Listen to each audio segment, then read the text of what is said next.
ତୋରି ପାଇଁ ତୋ ପାଇଁ ରେ ରୋହି ବହୁତ ଜୋରରେ ରାଗି ଆସି ତାଙ୍କ ଫଙ୍କସନ୍ ଯେଉଁଠି ହୁଏ ସେଇଠିକି ଆସି ଯାଇଛନ୍ତି। ଆଉ ସେ ସେଠୁ ହୋଲି କିଛି ଫିଙ୍କି ଦେଇଛନ୍ତି ଆଉ ତାଙ୍କ ପାଟିରେ ପଶି ବହୁତ ଜୋରରେ ସେ ଖାସୁଛନ୍ତି।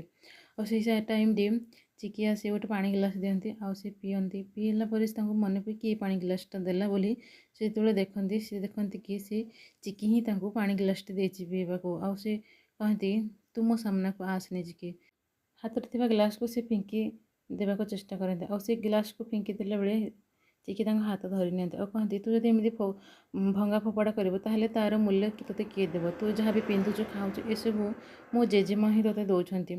ଆଉ ସେ ରାଗିକି ରୋହି କହନ୍ତି କି ତୁ ମୋ ସାମ୍ନାକୁ କେବେ ଆସିବୁନି, ମୁଁ ଚାହେଁ ତୁ ସବୁବେଳେ କାନ୍ଦ। ଆଉ ଚିକି କହନ୍ତି କି ମୁଁ କାନ୍ଦିବା ଏବେ ଶେଷ ହେଲା, ତୁ ଏବେ ଦେଖ ତୋର ଅବସ୍ଥା କ'ଣ ହେଉଛି, ତୁ ଏବେ କାନ୍ଦିବ। ମୁଁ ବହୁତ କାନ୍ଦିଛି। ଆଉ ତା ପରଦିନ ସେ ଚିକିକୁ ଏମିତି କିଛି କରନ୍ତି ସେ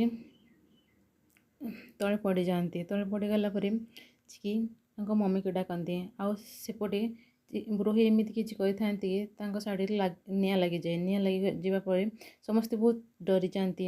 ସ୍ପେସିଆଲି ଏ ଯଶୋଦା ବହୁତ ଜୋରରେ ଡରିଯାଆନ୍ତି କି ଚିକିର ଲୁଗାରେ ନିଆଁ ଲାଗିଯାଇଛି। ଚିକି ସେକୁ ଚେଷ୍ଟା କରନ୍ତି ଲିଭେଇବାକୁ। ଏପଟେ ରାମ ସେ ନିଆଁକୁ ଦେଖି ତାଙ୍କ କିଛି ପୁରୁଣା ଦିନ କଥା ମନେ ପଡ଼ିଯାଏ।